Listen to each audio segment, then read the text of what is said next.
I'll throw a fun question at you. Sleep or Normatex, which work better? Well, if anyone has read the article, you know that I have a very strong opinion that sleep is a lot more important.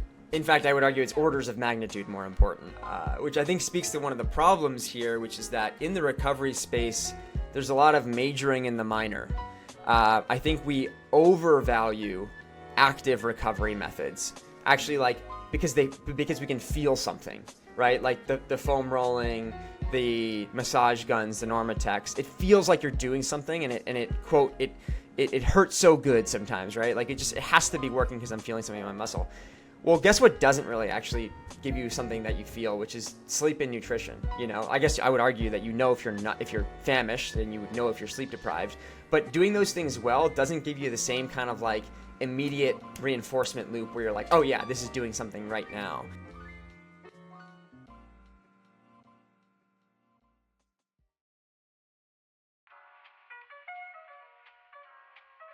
Ladies and gentlemen, that was Alex Ostberg today back on the Running Effect podcast to break down the recent editions of our newsletter, The Rundown by the Running Effect. And you guys can subscribe to our state-of-the-art newsletter where I can promise you will be equipped with the tools to become a better runner in like 3 to 5 minutes each edition every Thursday.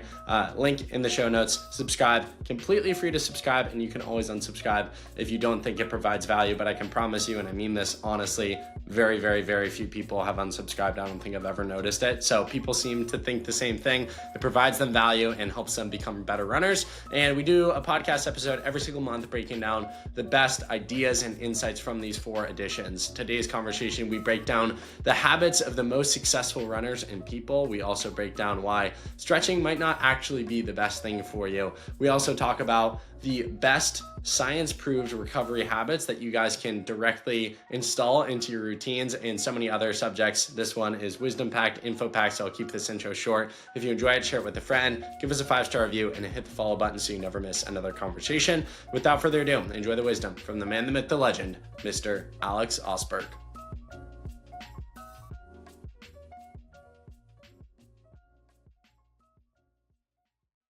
Ladies and gentlemen, we are back for the month of November, breaking down the last 4 newsletters of the Rundown by the Running Effect, written by the man, the myth, the legend, Alex Ostberg. And Alex, before I welcome you in here, I'm just going to go on a little ramble. Thanksgiving is 6 days from now. A lot of families across America use it as a chance to talk about work or superficial things, Black Friday shopping. Politics is a very classic one. Let's change it up this year. If we're a listener here, let's bring up the Rundown by the Running Effect. Let's get some organic brand mentions at the dinner table this year at Thanksgiving. Talk about your favorite edition. Why stretching is bad for you. Throw some hot takes out there. Yeah, I mean, there are some. I mean, I think there were some good, newsletters here that could serve as excellent topics of discussion on at the Thanksgiving dinner table. Some of them more controversial.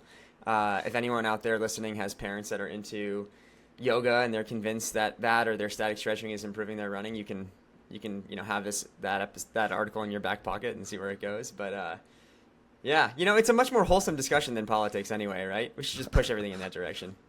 100%. And also to that point of sharing the newsletter, yesterday's newsletter, which again, this podcast will come out a little bit later. So a recent newsletter that you guys may have read, we have kind of a tiered reward system if you are sharing the newsletter.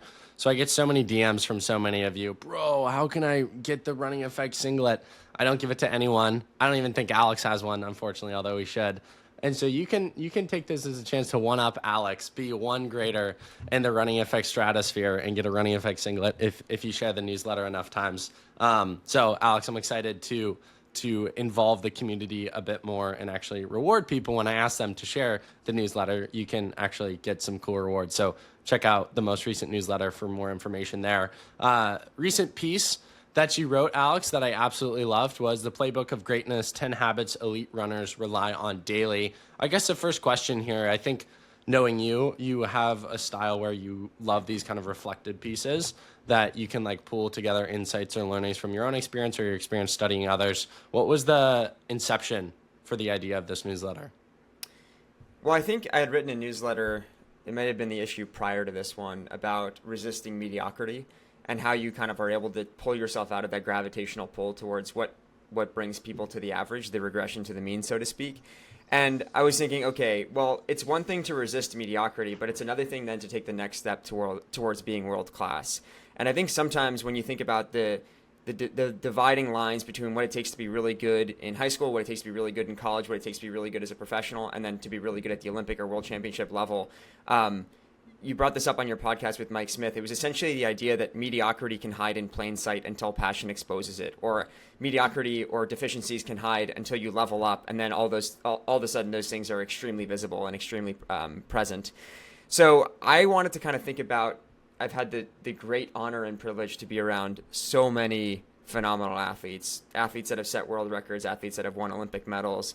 And I love trying to distill down the behaviors and the principles and the mindsets that these people possess that are subtle, but distinct in their own ways. And they really separate people from the pack. So I wanted to kind of, as much as possible, break those things down. And some of them are unconventional. I think there's obviously like the baseline requirement of consistency and hard work and being really tough, but I wanted to take it one level deeper. I can go on an absolute gamble here, take a calculated risk, throw 2 or 3 at you that I think might be interesting to talk about or think that you might think are the best ones to talk about. I'm not going to take any calculated risks today. And for this section of the podcast, I'll just say, which of the 10 are you most passionate about that you think are most worth sharing with the audience? Well, I think I led strategically with the first one for a good reason, because I probably am very passionate about this one. And the first rule that I've observed is that high performers always take personal responsibility for things. I've written that winners define themselves by what they made happen, and losers define themselves by what happened to them. There's this idea that, I came across in college. It's the idea of, during the reflective process, are you looking in the mirror or are you looking out the window? In other words, when something goes wrong, are you able to take a hard look at yourself first and say, what could I have done better? Or do you look out the window immediately and try to cast the blame elsewhere? When I talk to really, really good athletes after a race that's not good, that doesn't go well, some of them are just kind of distraught in the beginning, and they kind of are like, I don't know what happened. And I would argue that even if you feel that way for the first couple minutes, eventually every single high performer that I've met will come up with a reason for why something didn't go well, because they're so critical of themselves and they're so hard on themselves, and they always take personal responsibility that it's never anybody else's fault. It always rests like under their own volition. It's always there, something that they can control. I think that you can be helped or harmed by others, but these elite people recognize that they are always the judge, the jury, and the executioner of their own fate. I'm reminded of a time in college in 2019 when Coach Milt left Stanford to go to UNC. There was kind of this division on the team between people who started feeling sorry for themselves, and they're like, we love this coach. We thought he was great. And obviously, for those of you who have listened to the podcast, you know how important and informative Coach Milt was in my life. But I was also just like, listen, like, he made this decision. It was a family decision. I'm not going to just treat myself like a victim right now. Like, I've got one more year to make the most of this experience. Let me be the author of my own story here. And let me not like blame him for leaving and then just, bask in my own self-pity. So I just think anytime you make a mistake, anytime you make an error, always look internally first and be willing to take personal responsibility before anything else.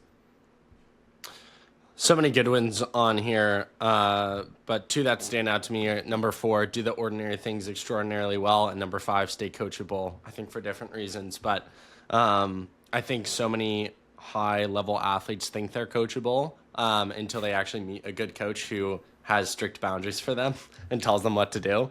And then they realize, oh, okay, maybe I don't like what my coach is telling me, which might actually relate to 4. A lot of the great coaches emphasize doing ordinary things extraordinarily well, and some high-level athletes only like the flashy, sexy 10x400 at mile pace, closing the last rep super hard, and aren't willing to do the 6x mile at threshold. And no, please don't go faster than threshold today. Right. 100%. I think there's kind of 2 camps that coaches and programs fall into. There are those who are going to be talking about the pre-conference and pre-nationals workouts, and they're going to talk about all those moments of peak experience, right? Of like, we're going to be defined by what we do on the championship stage. And that's certainly important. Then there's also teams, which I was a part of with Coach Milt, where there's literally a packing checklist. There's a conversation at the beginning of the year of how you communicate with your professors when you're going to be missing classes because of travel. There's literally a warm-up card that tells you this is what you're going to do before every workout in this order, and to make sure, like, you better show up at practice with your carbohydrate and protein snack afterwards, hydration, a warm change of clothes, your stretch rope, everything that you need. And those things are not that exciting. No one really wants to talk about them, but they're the basic fundamentals that you have to execute on time and time again. I think that talent can help you win once, but I think culture and a commitment to the small details is what sustains that excellence year after year after year. You have to have an extraordinarily high tolerance for boredom and monotony if you're going to do something well for a long period of time. I wrote about in an earlier newsletter, this was one of our first ones, the breakthrough fallacy. You just have to be okay with spending an inordinate amount of time on the performance plateau where you're building up all this potential energy for a breakthrough moment, but it hasn't happened yet. And you have to just faithfully execute on those small details time and time again, because what you realize is those little things do become the big things. Like, anything that you do, no matter how small that it is, starts to matter tremendously when you multiply it by the number of times that it's done. So I think the great people recognize that they are willing to just go back to the fundamentals year after year, and they have that tolerance for boredom. They're going to faithfully execute no matter what. We can transition into stay coachable, which is the next one. Nick Saban had this quote, which was that average players want to be left alone, good players want to be coached, and great players want to be told the truth. I think that a lot of athletes think that they know best. And to some extent, you have to prioritize making yourself heard. You have to make sure that you are an advocate for yourself because you know yourself better than anybody else. But at the same point in time, anytime you're leveling up in the sport, let's say you're going from high school to college to the pros, you don't know what you don't know.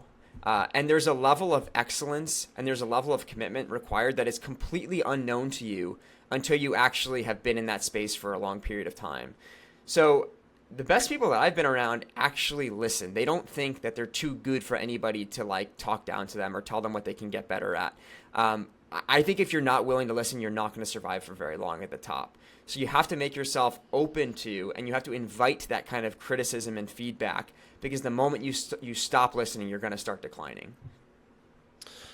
One of the principles here that you write on that I think the highest level athletes struggle with and the lowest level athletes don't is number 8, treat failure as an event, not an identity. I think people who don't care almost always, it's reminds me of middle school cross country. The kids who had bad races or good races, it didn't matter. It just meant that they could go home and go play on their DS or Wii back home. That's like a DS. Wow, I'm dating myself. That sounds like so long ago. And the good athletes were pissed, and it would sit with them for the rest of the weekend. For me, when I would have a bad race, I was like so excited for the long run or the next workout, which probably was not a healthy mindset, as you'll talk about here, because I wanted to get out that like, I need to prove something, because it became my identity that I had a poor performance, when in reality, doesn't matter how good of a workout I had, it probably wasn't going to shift the paradigm of my fitness all that much. So can you speak on this one? And again, I specifically love it because I feel like it only talks to a high performer. I think if you're not a high performer, you won't really care. You have to care to be a high performer. You have to care. You have to be willing to really be vulnerable and to pour yourself into something and accept that there's going to be an element of loss to that. We've talked about that before on other podcasts. Yeah, you're right. I have many memories of athletes who just kind of brushed off losses so easily, and I'm like, I cannot relate to what you're going through right now. Like, if I feel like I did not execute well, that was going to torment me for a period of time until I could try to prove myself again. So let's speak specifically to the very driven athletes who have a tendency to associate almost too much with a failure, because I think that's really the audience that we're speaking to today. I think you have to be able to separate your identity from the failure itself. So even if a race failed, or you didn't win, or you didn't execute on what you wanted to, you yourself are not a failure. If you are so crushed by that you fear to put yourself back into the arena, it's going to be really hard for you to kind of make another attempt and actually be able to secure a victory in the future. You have to learn how to lose gracefully. I think one way to do this is that is to follow what has been called the 48-hour rule, 24-hour, 48-hour rule, whatever you want to call it. You can be upset and frustrated with something for a period of time, but you have to recognize that past a certain point, that frustration and that anger is no longer productive, and you need to move forward, because just wallowing in your own sorrow is not going to make you faster. You have to be able to put that behind you and just get back to the work. The work is what makes you better. And ultimately, if you're gonna be running and competing at a high level, you are going to fail. Even the best athletes don't win. There's very few athletes that win more often than they lose. And so essentially, you kind of need to develop a certain amount of resilience to that loss. And there's a great Winston Churchill quote. He said, success basically consists of going from failure to failure without a loss of enthusiasm. So I do think that's really important, and it speaks to probably most of the audience that's listening today. Final point on this edition before we move on isn't the point, but the conclusion, which was just a simple question. Can you hear the music? Can you close us out on this? Yeah, exactly. So, I think there are some people who are never going to understand what elite athletes put themselves through. They will never be able to understand the sacrifice, the cost, the way they've designed their lifestyle. And I would argue that you don't always need to understand. But for those who want to be really good, you have to recognize that the best people move to a different melody is the metaphor that I use. There's a great quote from Nietzsche, which is, those who were seen dancing were thought to be insane by those who could not hear the music, which is one of my favorite quotes ever. It's really the thing that separates, I think, the average from the above average from the absolute world class. So, I think what may look like a thin margin in performance itself, if you actually trace that back to their lifestyle and you trace that back to the decisions that they make, that's not really a thin margin. It's really an ocean that separates the two of them. And I think some of these habits really are what determines that separation.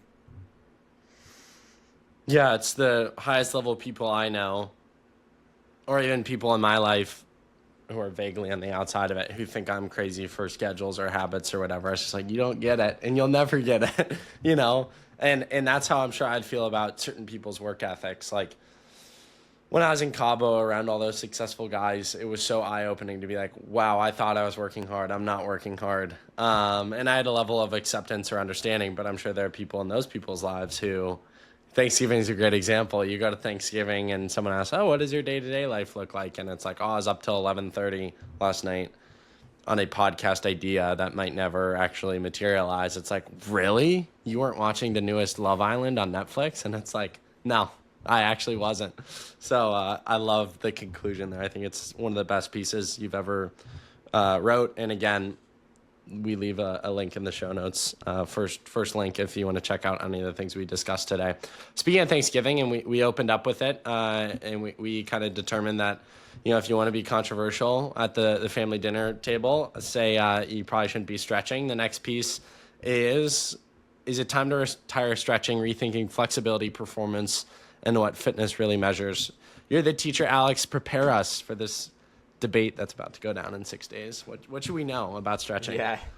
No, this piece got a lot of engagement and a lot of comments, and I think there was a lot of productive discussion that came off of it. The way I introduced this story is that there used to be, I don't know, actually I think there is now, again, they reinstated it, something called the Presidential Physical Fitness Test, which for those of you who were in elementary school and middle school in the 2000s and shortly afterwards probably experienced, where you had to do a push-up test, a sit-up test, a mile run, and then a sit and reach. And I always loved the ones that were, I loved the push-ups, the sit-ups, and the mile run, and I tried to be in like the 99th percentile in every one, and I was usually able to do that. But every time I would fail miserably on the sit and reach, and I would get so frustrated because it would tank my percentile. And I was just like, what is this even measuring? Like, why do we care about how flexible you are? Does this portend any outcomes like in real life that we care about? And it really introduced the topic to me because it's something that's stuck around in running for a long period of time. If you were to ask anybody, like, what is a habit that most runners should do to stay healthy, to run faster, a lot of them would say to stretch. And a lot of them would say, after you run, like, get on the ground and get your yoga mat out and, stretch your hamstrings and stretch your quads. And I always challenge that assumption because I said to myself, like, what is this actually doing? What does the science say about what stretching does? Now, static stretching does improve mobility, your passive mobility. But when you actually trace it to outcomes that matter, it really starts to break down. So I always say that if I'm going to do something and take the time to invest in a supplemental strategy that's not running itself, it has to earn its keep. And if an intervention doesn't make you faster and it doesn't keep me healthier, I'm kind of like, what's the point? That's a waste. I'd rather just run another 5 miles in my week. So I really took a critical look at the evidence out there and looked at it from 2 different perspectives.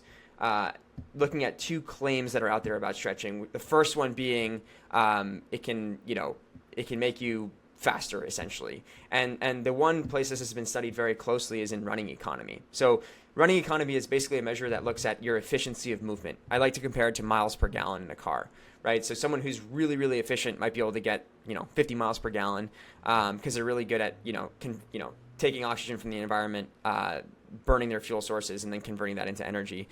Someone who's really inefficient might actually, only get 10 miles per gallon, whatever it is.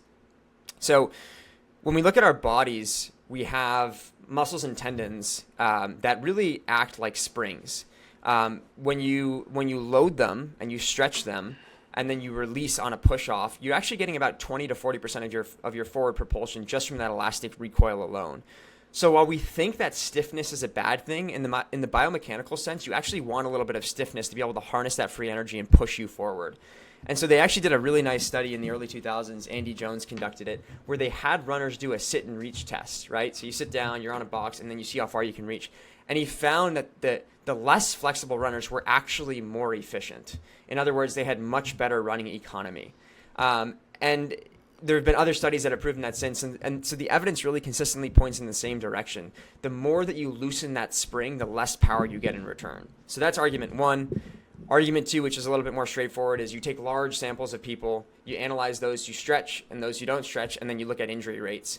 And what you find is that it makes no difference, essentially. And there's going to be someone in the audience that says, but for me it works. And I would counter that by saying that you're not unique. The plural of anecdote is not data, right? So there's always going to be an N of 1 argument in science where someone's going to think that they're special and that, a different set of logic applies to them. But I would argue that I would much rather put my faith in a scientific experiment that has analyzed hundreds and thousands of data points and then reach my own conclusions from there. So it feels productive. You see so many people on a curve stretching their Achilles because their Achilles is sore. And it's just well, what is that really doing? You're just yanking at something and because it's making you feel a certain way, but it's not actually, while it might be improving your range of motion, it's not actually making you less prone to getting injured. And really the problem ultimately is how much capacity can your tissues handle. So we can transition into the last part, which is kind of the actionable portion, but I'll see if you have any questions on that first part. Yeah, just first so funny, I to the perspective of people thinking they're unique, it's anytime someone has any sort of sickness or you have the smallest it pop up on your face for the first time and you're a kid and you're is this cancer? I'm going to die. And then you look it up and you're oh, everyone actually has this sickness too. Yeah, I guess just a practical question for you, right? You coach, I know you won't say it, I'll say it. You coach the Bowerman Track Club, Nike Swoosh Track Club Eugene, all the same to me as an outsider. What do they do? What do you have them do? Or does anyone ever stretch? I guess I'm curious from a applicable walk away standpoint that people can apply to their running. How bullish are you on A-skips and dynamic stretching versus after your run? I remember in middle school we would stretch before and stretch after, and there was no moving stretches. It was probably the worst thing for us ever. You'd sit in a circle and you'd 15 seconds each side and you call out. So I'm curious, what does your current team, your old teams, do you yourself personally, what do good? Is there any such thing as good stretching, bad stretching? What's your take on all that? So we absolutely use dynamic stretching. So dynamic stretching, just to define it, would be moving a joint through a range of motion in an active position. A skips, B skips, walking lunges, side lunges, things of that nature. It's a way of just kind of getting a little bit more of a cardiovascular stimulus while continuing to warm up the body and getting things moving in the right direction. Everyone does some version of that. The only type of static stretching that the pros that I coach will do is our steeplechasers will do something called an L7, which is basically like a static position where you're really trying to increase your hip mobility. But that's because for that event specifically, you need to be able to like torque your hip in a certain angle that is really unnatural, and you need to be able to have good mobility there. Other than that, no one else stretches beyond maybe doing some rope stretching. I will make one. So I actually got into a good debate with my college assistant coach, John Oliver, over email after I wrote this. We had something called an active isolated stretching routine that we did at Stanford, where you take it's basically like rope stretching. So you're kind of moving things through. I think Phil Wharton was someone who came up with it many years ago. You're basically like doing various different rope stretches where you're not holding a position for a long period of time, but you're doing some version of static stretching. And anyway, Coach Oliver and I were debating it over email, and I kind of concluded with him, like, I don't know if the benefit was the stretching itself, but it actually provided a really nice transition from the workout back to our daily lives, because we would all basically get in a circle, do our rope stretching, and like someone would be cracking jokes, someone would be making fun of someone else. Like, it'd be a good conversational time to just kind of like take the nervous system and dial it down, turn it down a few notches. And so I think, and there's some people in the comments of the article here that were saying, like, there's static stretching before bed could be really relaxing. And I would argue, yeah, it probably could be. But let's just not have any misgivings about what it's doing for our injury risk or our speed. So I definitely would not static stretch right before you run. But there's maybe some other use cases beyond the ones that I mentioned where it could be more applicable. And are we static stretching before bed while scrolling Instagram Reels, or with some calming classical music and our eyes closed? That's a good question to ask yourself. Exactly. Because if it was me, I'd be scrolling. Put the phone away. Hey, one last thing I'll say before we transition out of this topic, because I want to leave the audience with some actionable advice. What I said a minute ago is that the problem that we face when we get injured is typically not tightness per se. It's really that you've overloaded the tissue's capacity to handle load. So if you have an Achilles and it has a certain load limit, when that thing gets inflamed or you're getting some kind of tendonitis, really what you've done is you've pushed that thing past the point of, like, it's like taking a chopstick and you bend it, it bends to a certain point and then it snaps. And you have a certain amount of resilience in your tissues, but at some point in time, you just overloaded them too much. And so the best way to actually improve your injury risk is to increase the capacity of those tissues. And if you're going to do supplemental work, I really would put in a plug for some type of either balance training, resistance training, or something that kind of gets you in the weight room. And now this should be supervised. It should be monitored. It shouldn't just be like a completely random set of exercises. Yeah. Don't go try to do a max squat or a max deadlift. Then you will hurt yourself in a different way. But there's a great study from the British Journal of Sports Medicine, which I always return to, which looked at 26,000 athletes, and they compared stretching, balance training, and strength training. I'll just cut to the chase here. When they looked at all of these athletes who stretched, they found that there was no change in injury risk. It actually dropped by 4%, which was not statistically significant. Balance training reduced the injury risk by 45%, so that's a meaningful effect size. Strength training was by far the most potent intervention. It actually reduced the injury risk by 68%. So again, stretching did nothing, balance work helped, and then strength training cut the injury risk by more than 2/3. So for me, that was the nail in the coffin. If I have 20 to 30 minutes to spend outside of running and I'm not going to be logging more miles or more time on the trails, I'll take the weight room every time. One last note here. I don't know if you'd sign off on this, but in high school I did something. Jay Johnson had a lot of meaningful work and exercises around what I think he called SAM, strength and mobility. I think that would probably be more strength training. You don't use weights, but I think it'd probably be more that school of thought. But I always really appreciated doing that after runs. I feel like it was always beneficial. And another topic for another time, but I feel like a lot of injuries for runners stem from the hips. And I think there was a lot of benefit to strengthening my hips through doing that. So I can link that below if anyone's interested. I don't really know what school of thought that'd fall into, but again, probably just more thoughtful, if you're on YouTube, you can see me, more thoughtful ways of doing things than just like this, hands to touch your toes. Yeah, things like that. Exactly. That would be Yeah, body weight. I mean, another type of strength training could be body weight training, right? Like you don't have to necessarily load up with the barbell or dumbbells. Even just doing some things with body weight, like a lunge circuit, is essentially accomplishing the same purpose. So I totally endorse that. Next edition, the hierarchy of recovery needs, how to prioritize recovery that delivers the biggest gains. I'll throw out a fun question at you. Sleep or Normatex, which work better? Well, if anyone has read the article, you know that I have a very strong opinion that sleep is a lot more important. In fact, I would argue it's orders of magnitude more important, which I think speaks to one of the problems here, which is that in the recovery space, there's a lot of majoring in the minor.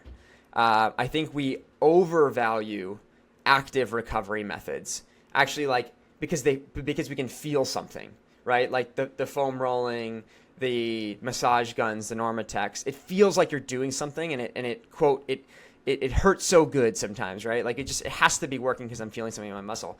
Well, guess what doesn't really actually give you something that you feel, which is sleep and nutrition. You know, I guess I would argue that if you're famished, then you would know if you're sleep deprived. But doing those things well doesn't give you the same kind of like immediate reinforcement loop where you're like, oh yeah, this is doing something right now. So I think we overvalue those active recovery methods and we undervalue the passive methods. And the passive methods are things that, I mean, at least sleep can't be bought, can't be purchased, but is, you know, full stop, the most powerful recovery tool known to mankind. So anyway, that's we talked about. Soapbox.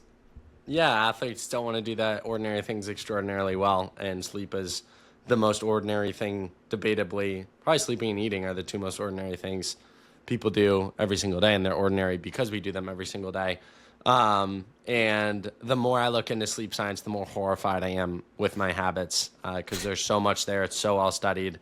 I had a great conversation with Kristen Holmes. I highly recommend people check out. The first half, we get pretty philosophical and in-depth about life, but the second half, we talk about sleep a lot. And she's done all these studies and findings around there's no such thing as night owls. Like these lies we tell ourselves to justify our bad sleep patterns or habits. I guess off of that, and I know I'm kind of veering off of the edition itself, but, weaving in themes, and you're a sucker if you're listening to this and you're soaking up insights from the newsletter, but you're not subscribed. So you should go subscribe so you can actually read the whole thing. Cause I'm not going to give you all the substance in this podcast, guys. You gotta go do the work. Question I have, like personal experience. A lot of times before bed, I would think, okay, I could go to sleep now, or I could Normatec for 30 minutes and maybe stretch a little, although I won't anymore.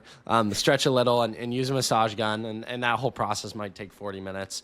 Would I be better off just sleeping an extra 40 minutes or doing that whole list of recovery needs? You'd be way better off sleeping an extra 40 minutes. That's fascinating. I feel very confident in that statement. Yeah. Especially compounded, probably over a year. Ton of minutes. 100%. Yeah. I think there's a good argument. And this comes up on the other side too. And it gets a little bit tricky. You have like working professionals, right, who are working a 9 to 5 that want to get in their morning run because it's the only protected time they have in their day, maybe away from kids. It's the quiet hours of the morning. And I think a lot of people will willingly trade an extra hour of sleep to get in some exercise. And I have to level with people there. Like you probably would be better off getting a little bit more sleep. But at the same point in time, it's like people who think their muscles are going to grow from just consuming more protein. Like you need a stimulus to improve, and then the recovery off of that stimulus is what makes you better. So in like to grow your muscles, you need to lift first and then have protein. It's not the protein itself that's doing anything. So you need to run, and then you need to sleep in addition to that running. So I'm a little torn to say like, yeah, I think if you can, try to go to bed an hour earlier and then wake up an hour earlier to run. But if not, I understand that some people have to willingly make that sacrifice if that's the only time they can exercise in the morning. But for someone like yourself, like if you have the opportunity, if you're actively choosing between recovery gadgets and tools and sleep, and you could go one way or the other, definitely sleep. Yeah, I need the sleep, man. I'm sleep deprived right now, probably. I'm tired. Yeah. I just looked this up. Fascinating. How much is 40 minutes extra of sleep per night versus not getting it? You ready for this? Weekly, 4 hours and 40 minutes of extra sleep. Monthly, 2.5 full nights of extra sleep per month. Yeah. Yearly, 15 extra nights of sleep per year. So an additional 2 weeks of sleep annually. And then, just from a sleep perspective and how an extra 40 minutes of sleep per night affects body performance, hormones, cognition.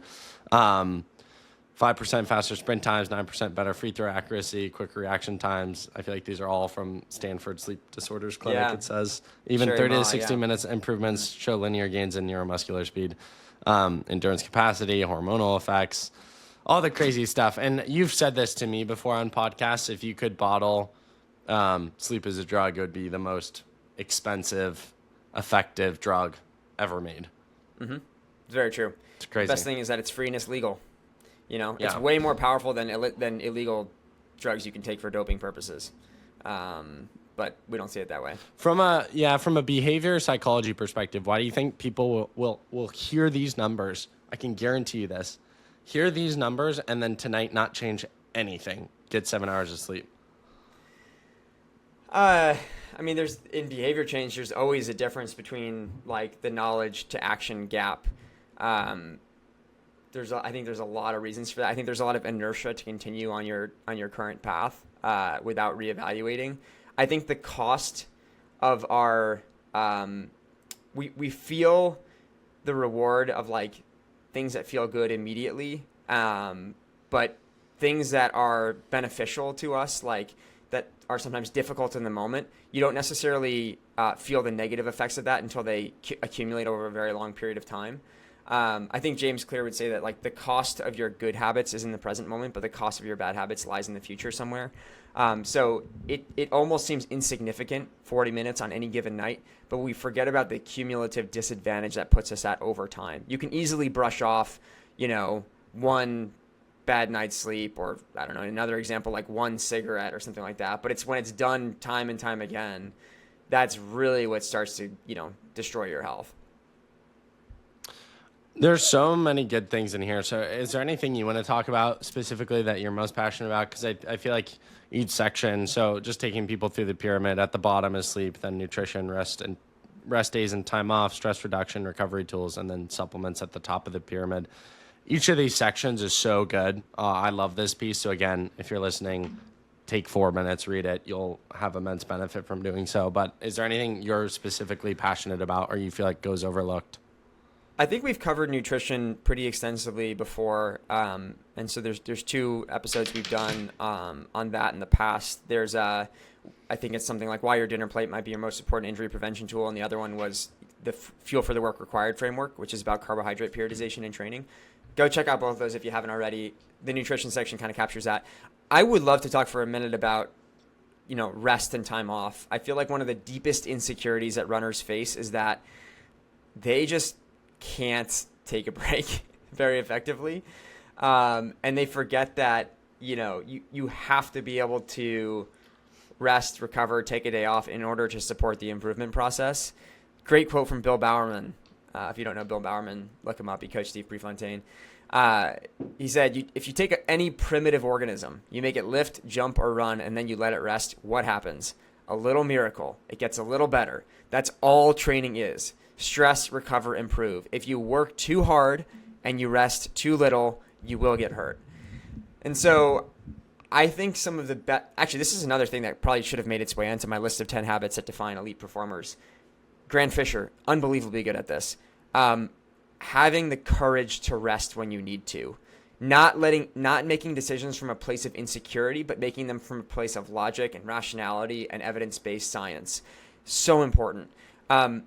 The worst decisions I consistently see runners make comes from ignoring early warning signs and blowing through a bunch of yellow lights, especially things that pertain to sickness or pain, right? It's like, oh, I've had this chest cold for a few days, but like I can't miss the workouts. I'm just gonna like grit my teeth and get through it. Or it's like, oh, my Achilles has been getting worse on a day-to-day basis, but I just got to get through this workout or get through this race. And I write that, the body whispers feedback before it screams, and the longer you wait to face reality, the higher the price tag.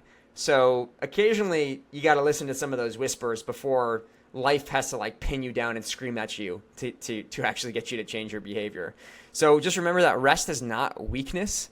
I think it's actually an insurance policy, and so many runners totally neglect that fact. Love it. Such good thoughts there. Wrapping up this sort of edition, maybe a few thoughts for you that you can jam off of. In conclusion, the one thing anyone listening can control that's completely free, sleep. So look into, read the edition, but also do your own research on the impacts that sleep has on performance recovery, training readiness, all that sort of stuff. Below that, obviously, nutrition, food costs money, but I feel like even like eating enough, which we always talk about, it does not cost. It's manageable for probably 98% of people listening to this podcast. The amount you eat and what you choose to eat is probably more within your wherewithal and responsibility than you might realize. Off of that, is there anything specific that, and you mentioned being mindful of your body, rest days, not training from a place of ego, but is there anything else that runners should be aware of? Like, we haven't talked about supplements. I mentioned Normatex. Would you say those are mostly a mindset I had growing up that I certainly know is not true now, is I felt like people who had $400 massage guns and Normatex had an unfair advantage against me. The older I get, and now that I have those tools, I'm like, I don't think they do. I feel like recovery is a level playing field, and it's really about personal responsibility of doing the basics. So what's your takeaway message for people to utilize the hierarchy of recovery needs? Couple things. Yeah, two quick comments, one on gadgets and supplements. The reason I organized this into a pyramid is because it brings some order to the chaos, and it's a forcing function to help you with a prioritization framework. In other words, check the boxes at the base of the pyramid, and then each progressive thing as you go further up becomes less important. If you're doing the things at the bottom of the pyramid, you're sleeping well, you're getting good nutrition, you're taking proper rest days, you're mentally recovering, you're not stressed. Sure, like, I have no problem if people foam roll and use Normatec boots. I mean, I've done it myself. The athletes that I coach do it, hopefully because they're doing all the fundamentals really well. But I would just consider the opportunity cost, right? By doing one thing, by definition, you're foregoing the ability to do other things. And every minute that you spend on a low impact recovery tool or method is a minute not spent on what could be a higher yield activity. So just always make sure you keep the main thing. Supplements probably should be a totally separate newsletter. This is such a big topic. I'll just say my rule for supplements is that if you have a known deficiency, supplement to the optimal zone. A lot of times you should validate that with blood work, and that should and can be supervised by a physician. Otherwise, you're just paying for expensive pee. Like literally, once you've reached optimal, there's no super optimal. So just loading up on like extra vitamin D, extra iron, extra magnesium, it's just passing straight through you. You're going to pee it out. And so just be mindful that, there's a lot of hype around supplements. There's a few that have consistently demonstrated that they work well, but they're almost like so evidence-based and so well-known that they're not exciting anymore. Caffeine, creatine, bicarb, whey protein, beta-alanine, those are like a handful of things that actually work pretty well. There are going to be others that emerge. I know it. I guarantee it. But you're going to have to sift through a lot of garbage to get there for that one potential breakthrough. So I would just say, like, your effort is better allocated elsewhere. The last thing I'll say is that trust your body has a great innate capacity to heal. One of the problems that we face is I feel like the recovery industry feels very disempowering sometimes because it makes us feel like we need certain gadgets or tools to facilitate that process.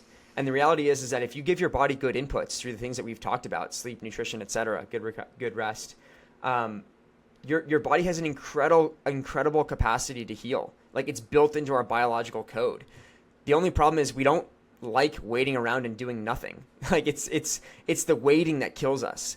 And that kind of compulsive drive to do something to speed up the process is what gets in the way. The ice baths, the foam rollers, the supplements, they just give us something to do to keep us occupied while biology is just doing its work anyway. So just be patient. Recovery isn't about doing everything that you can. It's not about adding more and more. It's about checking the right boxes. It's about allocating your effort in the right areas, and then let biology do its work. It's really good at it. It doesn't matter how long you Normatec for and how much bicarb you consume and how many scoops of magic pill you take. If you aren't properly hydrated, fueled, and well rested through sleep, doesn't matter the 0.01% benefit you got from your Normatex. You're going to show up to your workout still underfueled and still underslept.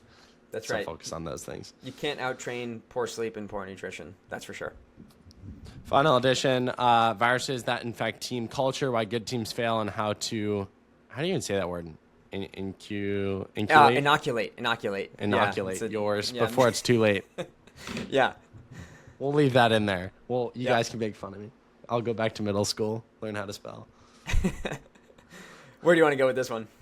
I don't know. One thing I appreciated about this is I always appreciate additions that extend from just running. I feel like this could have been written to a C-suite at any sort of company. And so I think this is a good addition to read if you're a leader or you know leaders, or if you're an older person listening to this, even implementing some of the principles here into your workplace and into your business. Culture is a word that I talk about so much on the podcast, specifically in my conversations with coaches. Let me start here with you. What is culture and what is it not? Because I think a lot of people don't know how to define what it is and have warped perceptions of what that word actually means. Yeah, great question. I read about this a little bit in the newsletter. I think that culture is a set of behaviors that emerges when there's no enforcement and there's no leader watching. That to me is the heart of a team. When you're not being supervised and you're not being like critically watched, what do people do?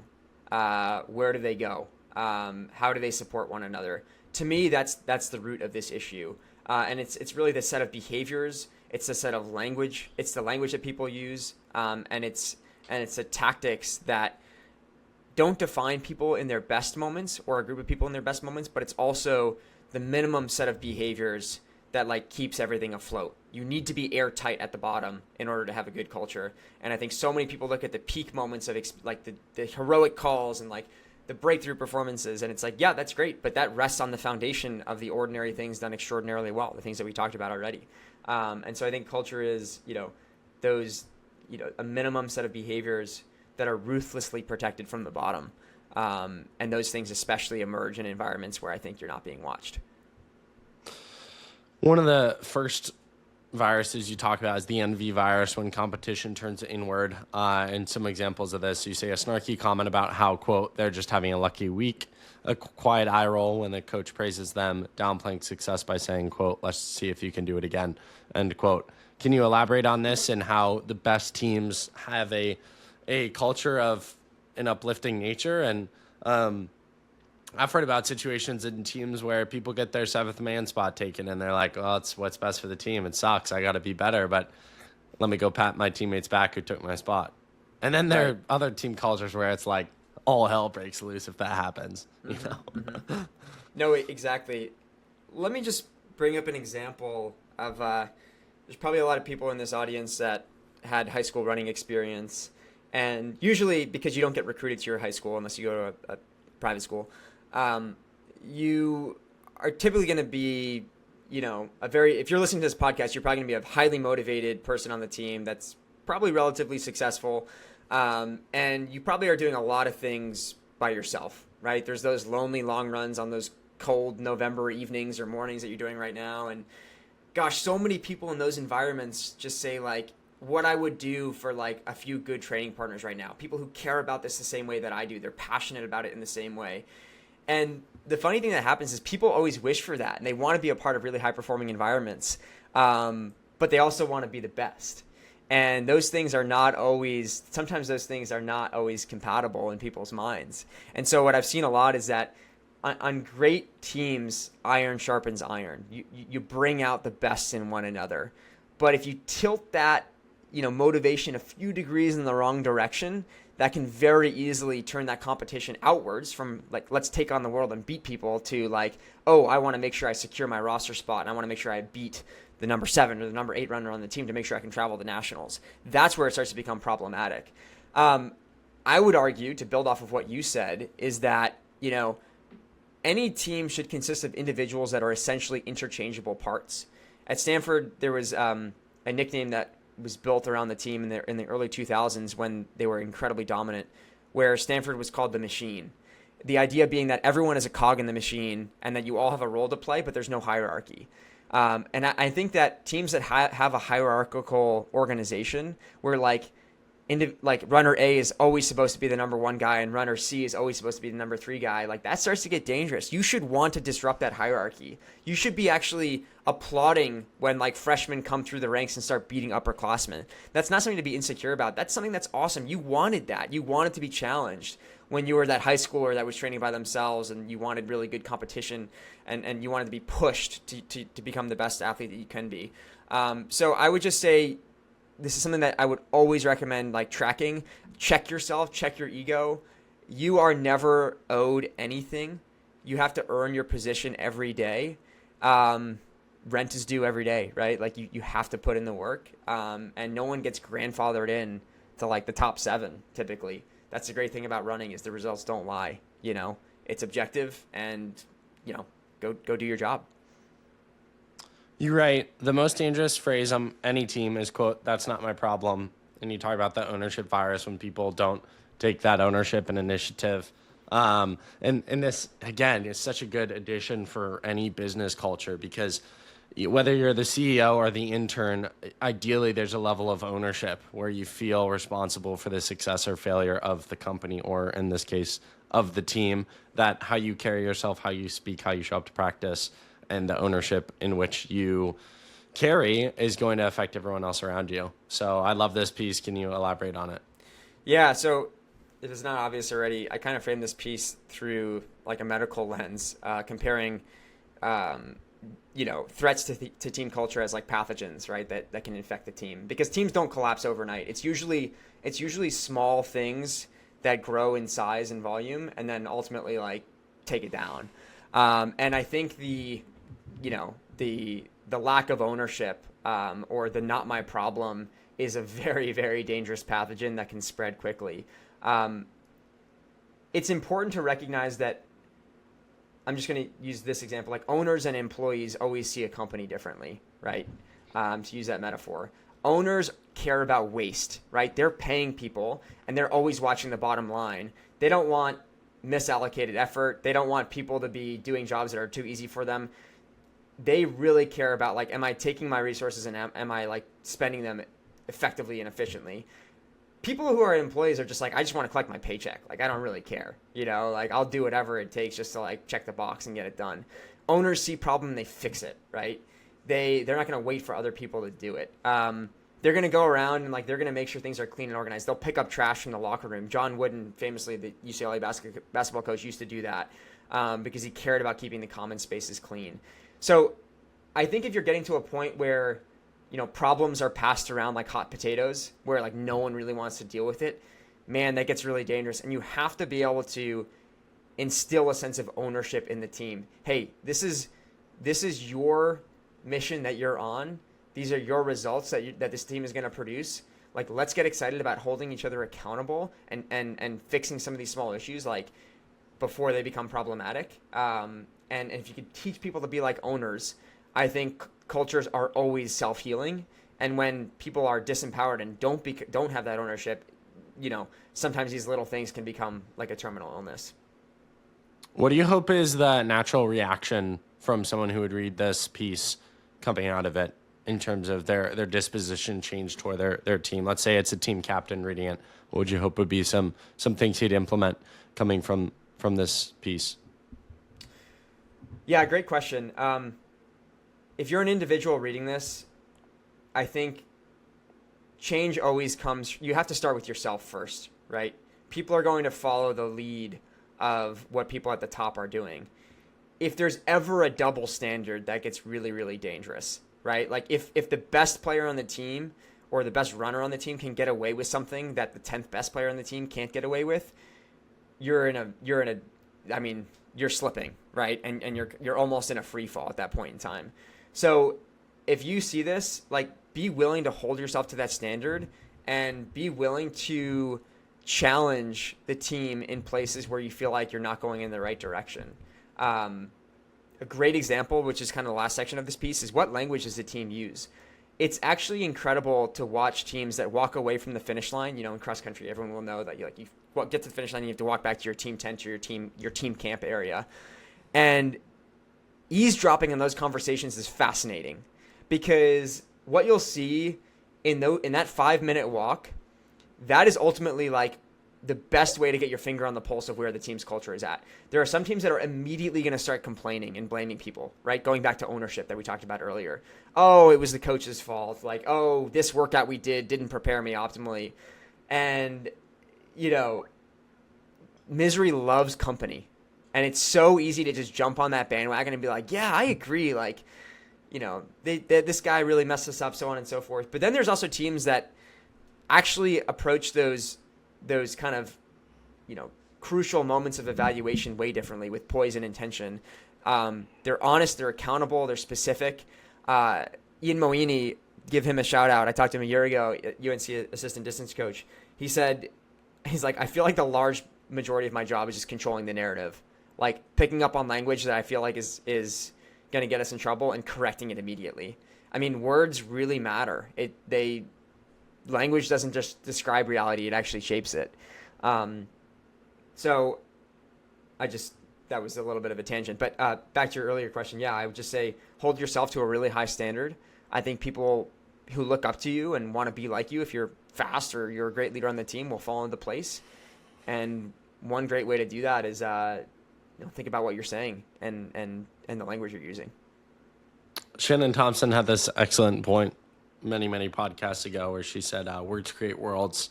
And I absolutely love that. The words we tell others, but also the words we tell ourselves about ourselves, shape our whole perspective and our reality and how we experience this life and the sport and all that fun stuff. Wrapping this one up because we're at time. Final question for you. NCAA's is tomorrow. Want to make any bold picks? Teams or individuals? I'll be honest, man. I should be way more. I don't even know who I feel like I've been so depressed about the state of the NCAA changing that I've just not tuned in. I saw you always get Thursday and Friday going into it, the predictions. I saw some people predict Rocky Hansen. We're the same grade, so I went to Festival of Miles with him my senior year. And two people picked Rocky to win. I was like, oh my gosh, Rocky got that good? That's how out of it I am. Rocky's pretty good. He's pretty good. He won ACCs dominantly. Yeah. I mean, here's what I know. Jane Hedrigan's ridiculously good. I want her to win. She's good too. Yeah, we might have to do a little post NCAA's recap to start our next conversation. I'm actually very intrigued by the women's race. I don't really have any more dogs in the fight, so to speak. I'm always going to be pulling for like teams that I have an affiliation with or people that I know. But I am very curious to see how like the NC State, BYU, potentially Oregon matchup is going to go. I just feel like in a 6K, it's not a lot of time. It's 20 minutes. And a lot can still happen in 20 minutes, but it kind of just becomes like you have to fight tooth and nail for every spot. And so I'm very curious to see how this women's race is going to unfold. And also just knowing that the tone at the top, or what happens at the top sets the tone for the rest of the race. So I think what Jane and like Pamela Koskei might do up front is going to trickle down to like how the rest of the race is run. And some teams may be like, yes, this is exactly what we prayed for. And other teams might be like, oh, we're in our comfort zone. And it's just interesting to see how teams respond when they get punched in the mouth, to quote Mike Tyson. So I love Jane's going to go out at 14:40 pace. She's going to go out at 14:40. She is the most, I know her really well, and I know her family really well. She is the most impressive. I actually think her mom is subscribed to our newsletter, so maybe she's listening to this. She's the most impressive athlete I've ever seen across both genders. I mean, watching her prepare before a meet is terrifying. She's so locked in, but then you're like, hey, Jane, and immediately she has, I feel like the best athletes have this ability to like look viciously scary when they're in their zone, but then like snap out of it the second that you talk to them. Mm-hmm.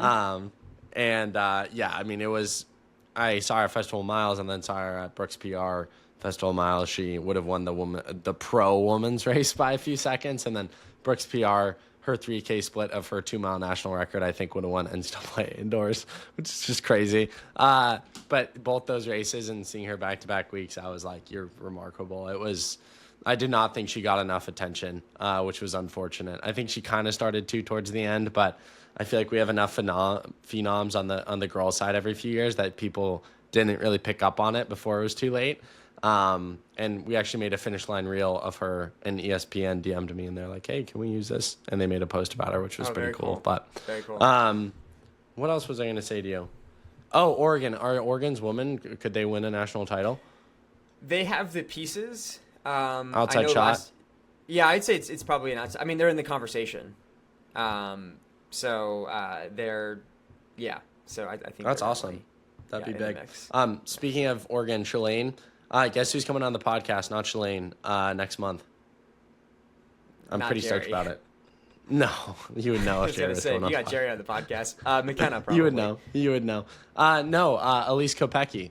Oh, very cool. Yeah. I'm actually stoked awesome. about that. Yeah, because we had, I think someone introduced me to those books way back when, and she's always been on my list of people. Because I think, again, if you're listening, nutrition, best ROI you can get is run fast, eat slow, I think. Yeah. The way it distills nutrition and then also prepares you with the recipes to do it, remarkable. So, anyways, I'm stoked to talk to her.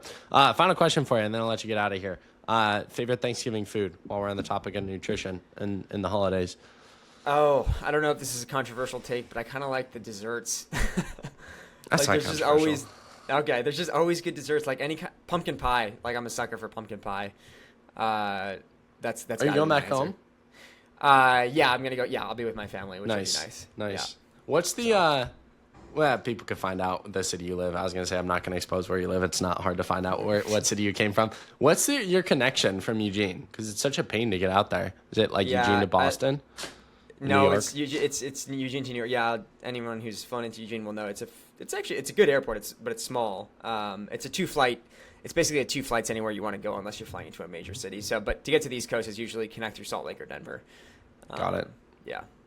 Until you get the private jet from the rundown one day, which you guys can help with Alex's private jet fund by subscribing to the newsletter, and you can check out the 4 editions that we discussed at length in today's conversation. Share this one with a friend.